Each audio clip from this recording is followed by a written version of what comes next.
Hello, my pretties. It's the Queen of Lions here, and welcome back to episode 156 of Shadows and Pretties. Today, we are going to be reviewing a movie called Dawn of the Dead. Now, I am going to be talking about the 1978 film, written and directed by George A. Romero, but I'm also going to be doing a review on the 2004 remake of it. But before I get to that, I want to just say I'm going to be spoiling pretty much everything about this movie in case if you guys have not seen this movie, then I recommend you do not view this movie if you have not seen it. Now, Zack Snyder actually remade the remake of Dawn of the Dead. So, but George A. Romero making classic movies. The last one I did of one of his movies I reviewed was Night of the Living Dead, the original one. So I've decided, you know what, let me review this movie from 1978. So let us begin. Now, this takes place in the United States, is devastated by a mysterious phenomenon that reanimates recently dead human beings as fleshing zombies. 3 weeks into the crisis, it has been reported that millions of people have died and reanimated. Despite the government's best efforts, social order is collapsing. Rural communities and National Guard have been effective on the zombie fighting hordes open country, but urban centers descended into the chaos.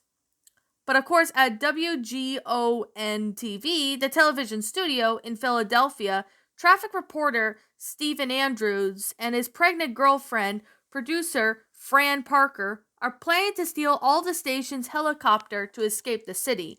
Across town, police and SWAT officer guards and his team have a low-income housing project, which means mostly African American and Latino tenants are defying the martial law of delivering their dead to the National Guards. The tenants and officers have exchanged gunfire as the officers to try and gain entry.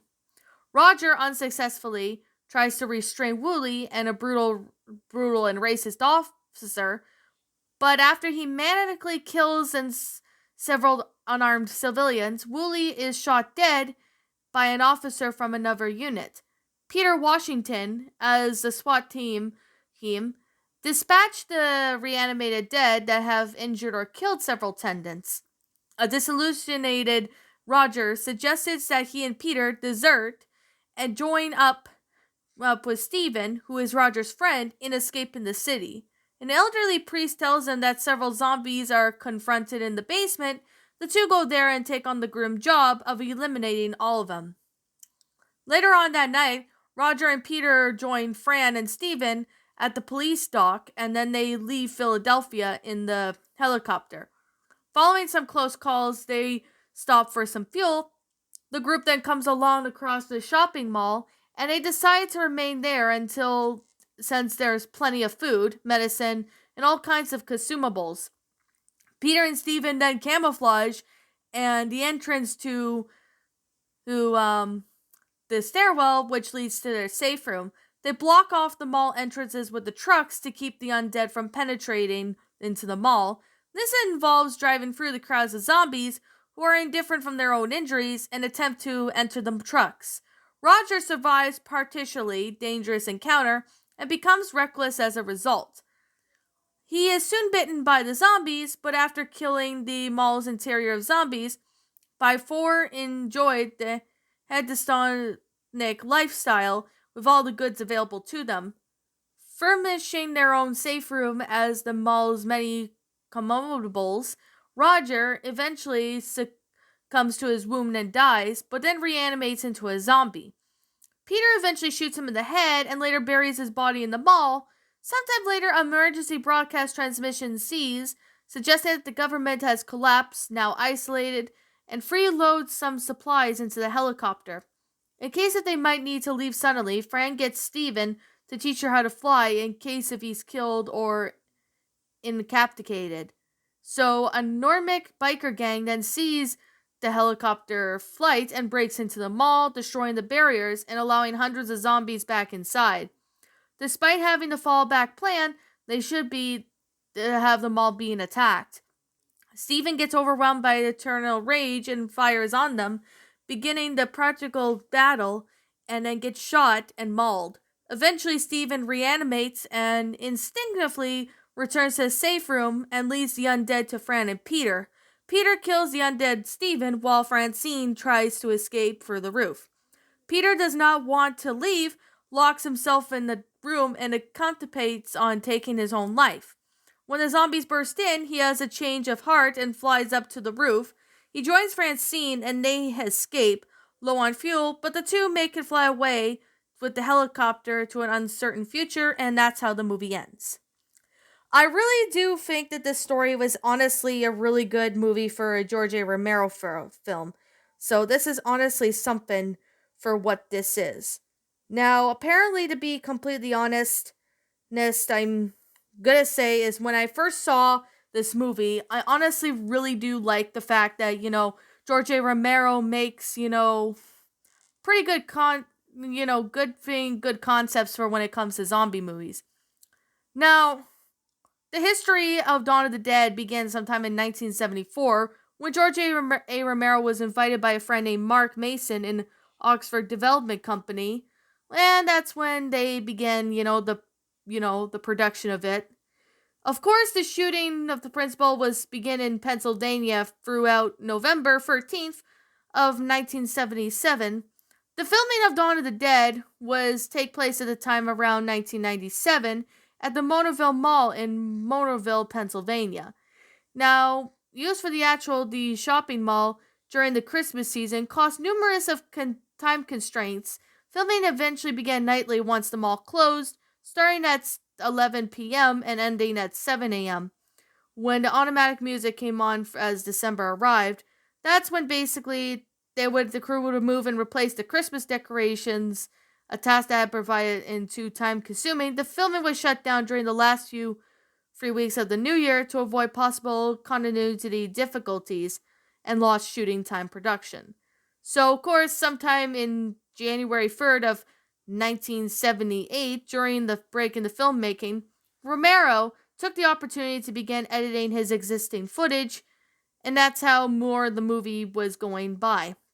Now, after eventually the filming of Dawn of the Dead finished in February of 1978, and that's when Romero began to edit and make it more, believable, make it, well, not just believable, but make it, really realistic and amazing.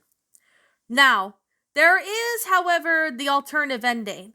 According to the original screenplay, Peter and Francine were to kill themselves by Peter shooting himself and Fran sticking her head into the path of the rotating main helicopter blades, but the ending credits you would see a run over shot of the helicopter blades turning into the engine winds down, implying that the two would have not gotten far if they have chosen to escape. However, during the production, it was changed to have the ending of the film, much to the leads of the two taking their own lives, remain in the film. Francine leans out of the helicopter upon seeing the zombies approach, and Peter puts on the gun to his head, ready to shoot himself. But the additional scene showing a zombie having the top of his head cut off by the helicopter blades, thus foreshowing Francine taking her own life, it was included early in the film. Romero had stated that the original ending was scrapped before it could be shot, although the behind-the-scenes photos show the original version that was least tested, and the head appliance for Fran's taking her own life was instead hid with the opening SWAT raid made up to resemble the African American male and brown part apart from the shotgun blast.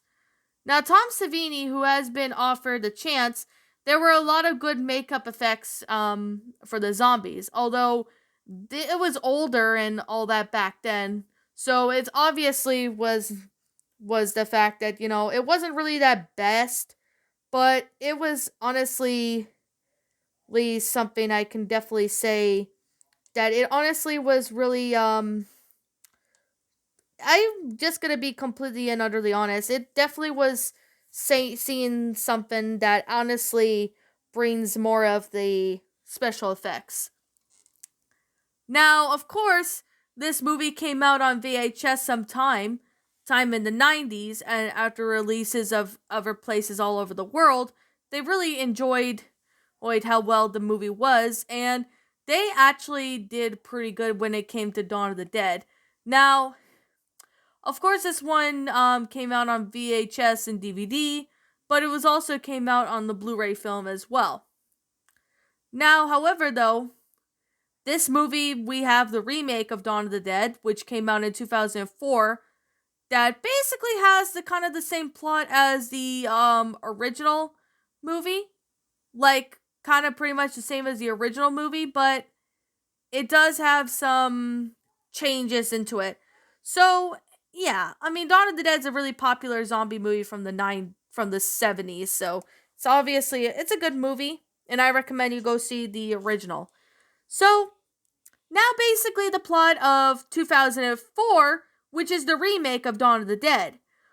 Now it was eventually released in 2004 for on March 19th. So basically this film this takes place and the plot of it is somewhat different. We have the main character named Anna Clark who returns to her suburban neighborhood where her and Lewis, her husband, lives. Eventually, Vivian, who is the girl from the neighborhood, becomes a zombie, bites Lewis, and Anna ends up trying to call 911, but Lewis ends up dying and becomes a zombie and he attacks Anna. Of course, Anna flees in her car and then passes out upon she rejoins a police sergeant named Kenneth Hall. So Michael Shonosky and we have Andre and his pregnant wife Luda. I mean, the plot of the movie is basically almost the same thing, except the plot of it has like a different type of concept for, for what this story really is. I mean, it's basically the same thing, except when they had plans to remake of Dawn of the Dead, they honestly did a different plot and a different time turn. Like, for example, they made the visual effects more realistic in a sense. They made the zombies run faster, like kind of like for example Zombieland did that and other stuff. But I could definitely say when it came to the remake of it, I mean, is the plot is basically the same thing except the characters are different. They're in a mall and they're trying to hold out. They escape eventually, so but their fate is unknown at the end because we don't really know what happened to them. Some people say they died, others say they escaped. But I mean, the characters themselves, even though they were not in the original movie, it definitely plays a really good part that they actually went with a different plot line compared to how the original Dawn of the Dead was. I mean, the characters look pretty epic and amazing. They actually made the visual effects more, realistic in a sense. Whatever, it was cheesy CGI for some blood animation in the original Dawn of the Dead, but in the remake of it, they took another step up and made it more better than the original. But that doesn't mean I like the remake of Dawn of the Dead more. I think Dawn of the Dead remake actually did a good job. Yeah, it may have its flaws in that, but I honestly still think that it was a good movie, especially with some gore, with some blood, and even, the deaths and the kills of the zombies were awesome. Especially with, how well made that they did. Even the characters themselves look a lot different compared to the original movie. But they kind of try to sound like they're following the plot of the original movie.